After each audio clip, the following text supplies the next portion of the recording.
Kembali di Q&A, nah langsung saja. Siapa yang paling berperan untuk bisa menjadikan Retno Mas Rudi menjadi sosok yang seperti ini? Kembali ke keluarga inti saya dulu ya, ibu saya yang selalu mompak.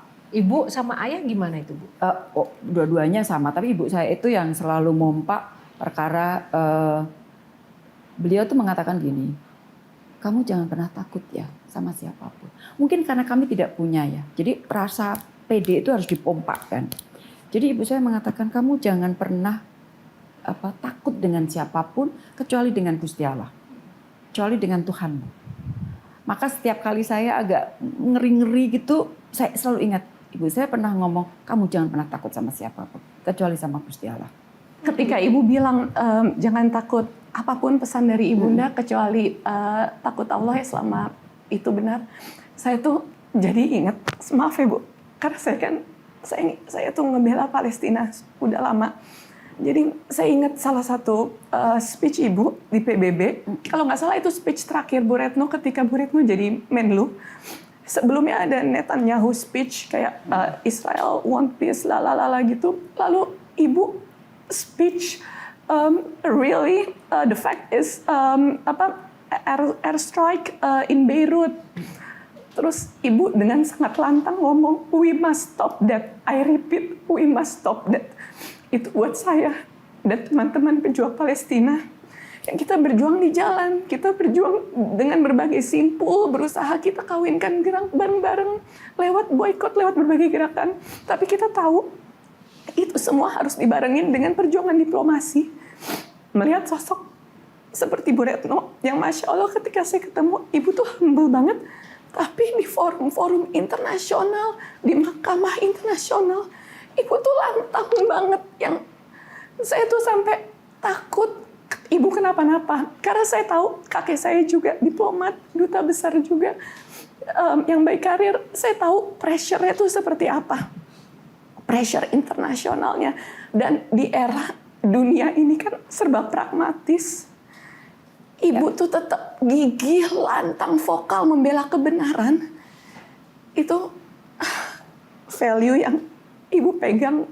Itu apa sih Bu? Bisa sekuat itu. Pressure internasionalnya itu luar biasa. Kamu nangis, aku pengen nangis juga. Sorry Bu. Karena sekarang aja tuh yang terjadi di Gaza, saya tuh ikutin banget ya Bu. Mereka tuh udah famine, orang meninggal udah bukan karena bom.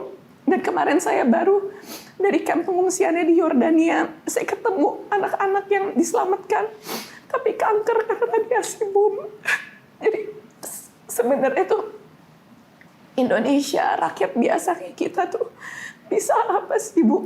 Dan jujur saya rindu sosok selantang Bu Retno, seorang perempuan yang wow gigih banget.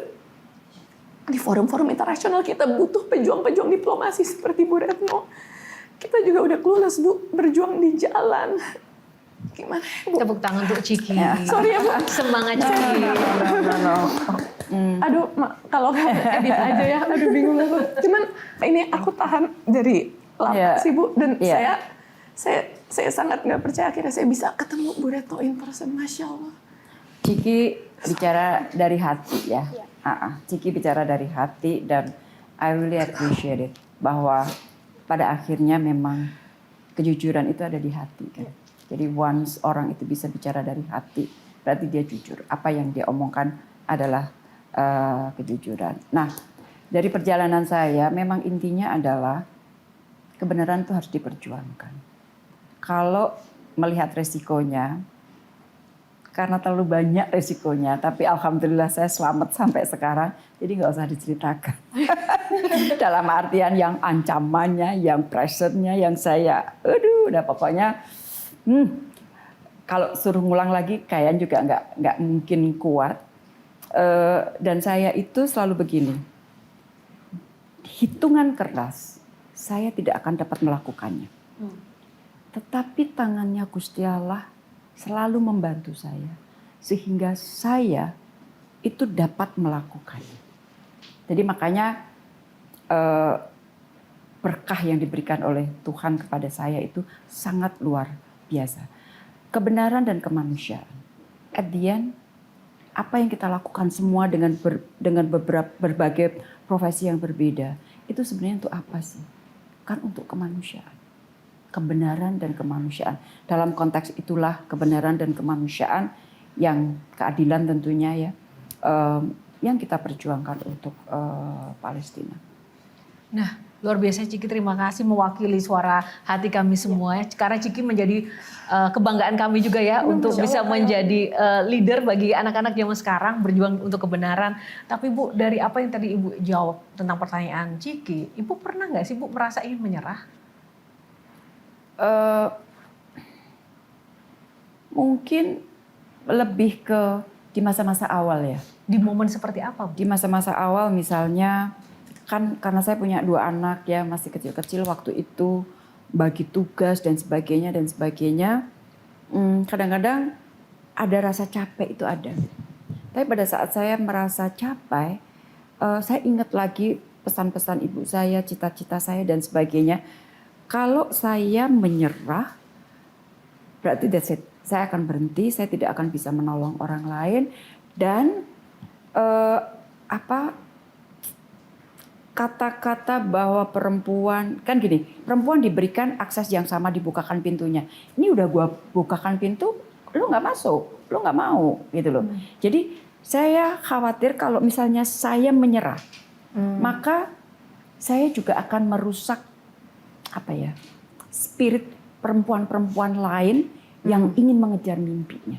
Kalau tadi Ibu Retno mengatakan bahwa support system penting, mungkin Ibu bisa menyampaikan bagi para suami di luar sana dukungan seperti apa sih yang dibutuhkan seorang perempuan untuk berkarir gitu? Iya, banyak sih ya sebenarnya teamwork. Saya selalu bilang bahwa pada saat kita mau menikah atau pada saat kita mau mulai membangun rumah tangga, sebenarnya kita tuh membangun teamwork. Teamwork dalam artian ini kita punya misi ini, ayo kita bareng-bareng gitu loh. Tidak ada pembedaan sebenarnya. Lo pokoknya lo perempuan ya, lo ngerjain ini.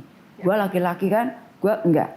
Itu kebetulan di keluarga kami tidak mengenal itu. Nah, bicara soal keluarga ya Kak, begitu penting support keluarga bagi kesuksesan seseorang, tidak hanya laki-laki atau perempuan. Kita mau lihat sebenarnya siapa sih yang paling mensupport Ibu Retno akhir-akhir ini membuat beliau happy. Ada satu hal yang ingin kami tayangkan, Ibu silahkan. Halo Yanti. Happy birthday Yanti. Sebagai anak-anak Mami, kami melihat langsung bagaimana Mami menjalani karir dengan penuh integritas dan keberanian. Dan di samping itu, Mami juga menjadi role model yang baik tentang bagaimana menyeimbangkan peran sebagai seorang ibu, seorang profesional, dan juga sebagai seorang wanita di masyarakat. Terima kasih, Mami. Thank you Mami. We love you.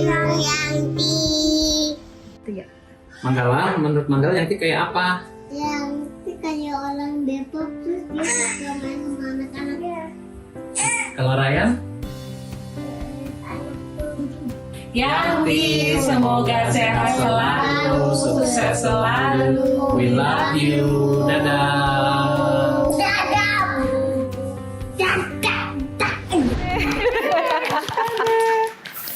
Ya itulah krosil-krosil saya.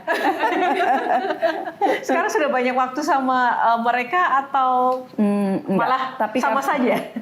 Hampir sama, tapi saya mencoba Sabtu Minggu selalu dihentikan sebentar untuk mereka. Gimana cara Bu Retno bisa membagi waktunya antara profesional, seorang diplomat sebelumnya, sekarang juga dengan topi PBB, sebagai nah, itu istri, ibu, eyang, itu gimana cara mengatur waktunya Bu Retno? Kebetulan saya itu dikaruniai energi yang banyak banget, so I have to spend energi saya itu dengan baik. Dan kebetulan dengan energi yang banyak itu saya bisa lakukan banyak hal.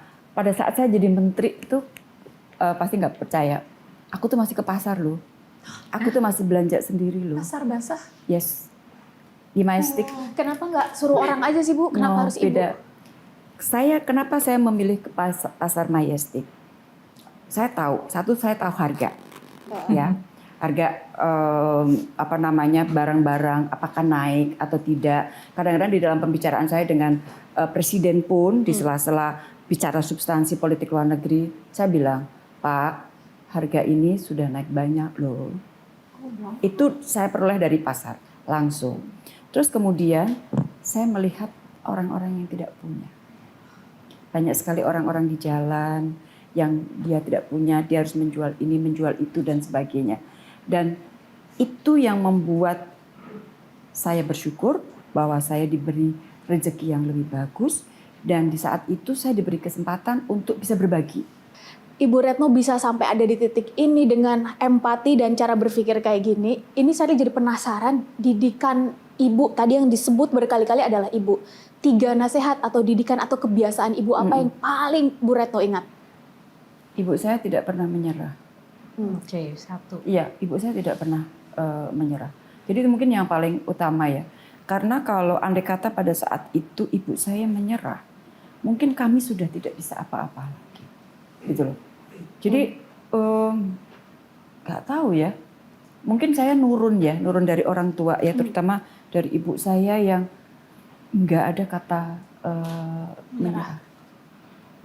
Sampai saya tuh pernah loh, saya melihat, aduh ini salah satu peristiwa yang sedih dalam hidup saya waktu saya kecil. Kami itu pernah diusir dari kontrakan. Saya melihat, karena saya anak nomor 1, saya melihat bagaimana kami di rumah kontrakan, kemudian diusir dari situ. Dan itu pun di titik yang paling rendah pun itu, ibu saya nggak jatuh. Dia tetap berdiri. Kita cari lagi. Itu yang.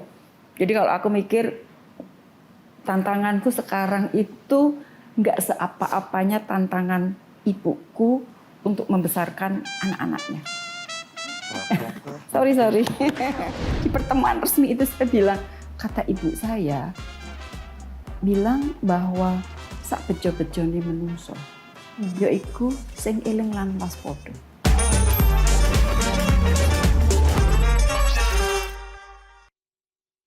Jelajahi cara baru mendapatkan informasi. Download Metro TV Extend sekarang.